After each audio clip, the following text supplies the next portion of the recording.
This just looks like a bear that's, fat enough to go into hibernation. I'm afraid of Connor McDavid.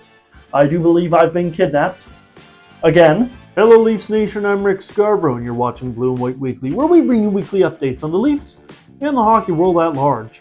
I can't wait until the Olympics when I can actually cheer for Connor McDavid instead of living in absolute terror of him, but that's not what's important.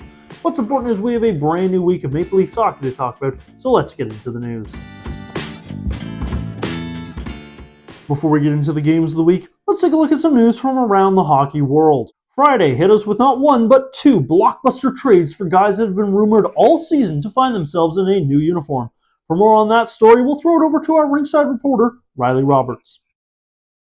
Thanks very much, Rick. And that's right, a pair of long-rumored trades finally came through this week. Now, before we get into those, I just want to let you know that I'm coming to you live from inside a cardboard box. I do believe I've been kidnapped.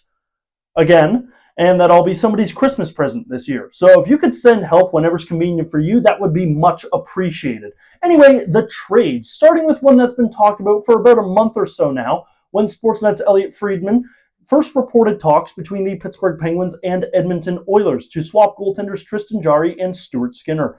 The rumors died down when salary retention was mentioned, but now we're here as SDPN's Chris Johnston was first on the deal. The Oilers send Stuart Skinner, Brett Kulak, and a 2029 second-round pick to the Penguins for Tristan Jarry and Sam Poulin.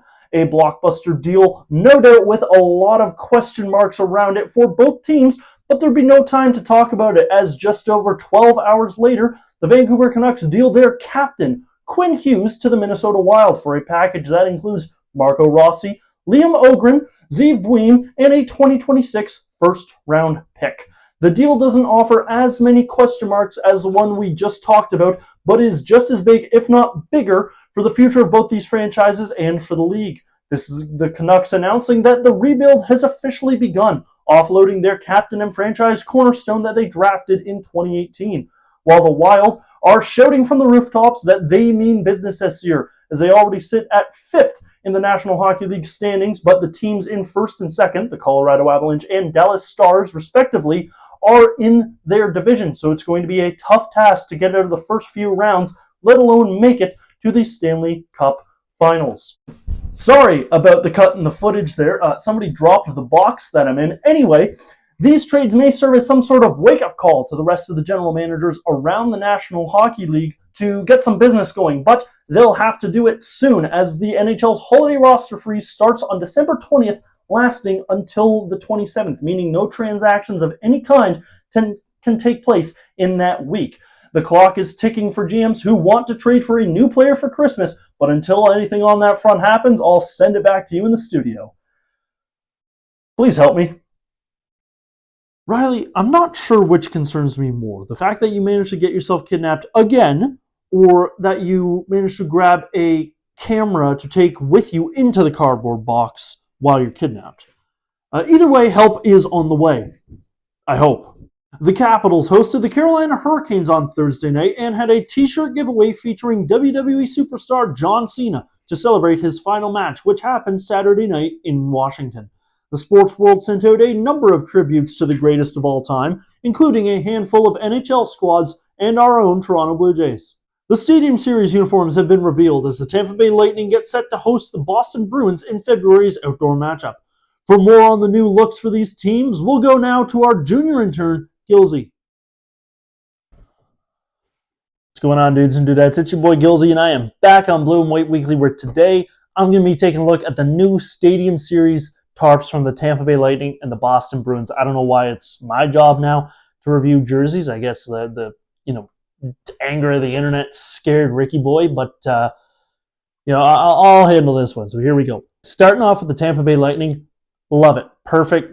It's getting a little bit of hate online, but I think it's a great look. Introducing that baby blue on the word mark on the stripes, it's a nice look. And honestly, I think the Lightning should try something a little more like that in their regular uniforms.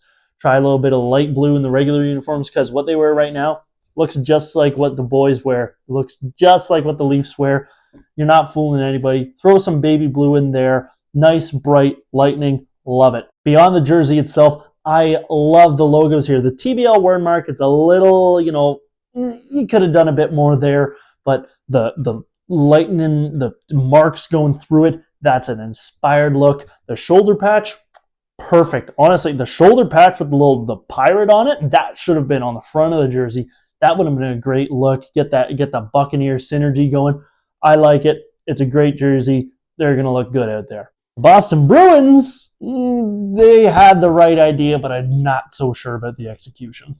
Perfect that they went with the yellow jersey. We don't have to watch, one team in a dark jersey, one team in a white jersey. That's boring. I know Bettman loves it, but nobody loves Bettman. Where the jersey stumbles here for me is the logo. The Boston word mark, that's okay. The bear with the Bruin on it, that's fine as well, but it just kind of looks like a silhouette of a bear. I mean, that's what it is, but this is on par with the Winnie the Pooh jersey. The Boston, when I think Boston Bruins, I think fierce, I think competitive, and this just looks like a bear that's, fat enough to go into hibernation. Talking about shoulder patches, though, the shoulder patch on this jersey is really, really nice with the claw marks on it. I think that could have gone on the front of the jersey. I don't know. It would have definitely changed the tone of it, but tone's kind of what we're going for here. I don't like the white gloves, though. I don't like the white gloves on this. Then the white on the end of the jersey, on the sleeve there, that's a nice touch, but it, leading into the gloves, kind of looks a little silly, kind of looks like, put surgeon's gloves on the boys. It's not totally working for me. Like I said, they had the right idea. Execution's not totally there, but all in all, I like both these tarps, and I'm excited for the Stadium Series. Now, this next report is very exciting for the Jersey heads out there, but please take it with a grain of salt. A report from insider DSB Hockey on Twitter says that a league-wide uniform program will return next season. Last time something like this occurred, it was the 22-23 season with the reverse retro program, which reimagined teams' classic looks in new colors. Rumors say that this new program will be similar to the NBA's city jerseys, with designs inspired by the colors and history of the city of each team rather than the franchises themselves. Now let's get into the games of the week, starting with a Monday night tilt with the Tampa Bay Lightning. Monday night was Canadian Armed Forces Appreciation Night, and for the ceremonial puck drop, the puck was delivered from the rafters, that's just awesome. The game that followed that exciting opener was low scoring, but far from low event. Morgan Riley picked up the only goal to be scored on a goalie in this game with a diving play after a scramble in front of the Tampa net, and the Leafs have the lead. From there, we fast forward to the third period when all hell breaks loose. Following a big hit from Simone Benoit, the puck goes into the corner collected by Dakota Mermis. Mermis is then unintentionally knee-on-kneed by Gage Goncalves, and you cannot convince me that there isn't intent to injure here. Goncalves makes no effort to move out of the way of the stationary Mermis, and he knows he's not in line to make a check, but instead collide with the knee. But, of course, George Peros and the eternally wise Department of Player Safety see nothing wrong here.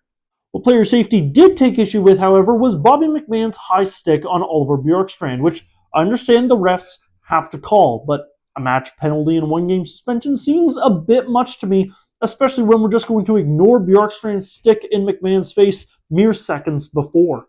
The game rolls on, however, with the Leafs down Mermis and McMahon, but the boys hang on to give the Hildebeest his first career NHL shutout, and a Matthews empty netter to sweeten the deal. Leafs win 2-0. From there, we head into Thursday in a meeting with the San Jose Sharks. Dakota Joshua opened up the scoring with a nifty bit of work on the offensive, but this play is entirely set up by Willie Nylander, who finds himself on the third line this game as a bit of a wake-up call from head coach Craig Berube. Austin Matthews extended the lead in a second with a rare successful Leafs power play, but that would be the end of the Leafs on the score sheet for that night, as Dmitry Orlov answered back just over a minute later to bring the Sharks back within one. The third period was a close battle, taking until less than a minute and a half remaining in the game when the Sharks would tie it up off a goal from former Leaf John Klingberg. I'll be honest, I thought he retired. Speaking of former Leafs, this was the first game back in town for Ryan Reeves, who spoke to media prior to the game saying that he wished his departure from Toronto went differently, and he was excited to show Leafs management what they're missing. He proceeded to get in 9 minutes of cardio on the fourth line, and I didn't even realize he was out there until the broadcast brought it up. Revo would get the last laugh, however, as it's his team that skates away with the 2 points off an Alex Wenberg overtime winner. Sharks win 2-1. And that brings us to Saturday, and oh boy.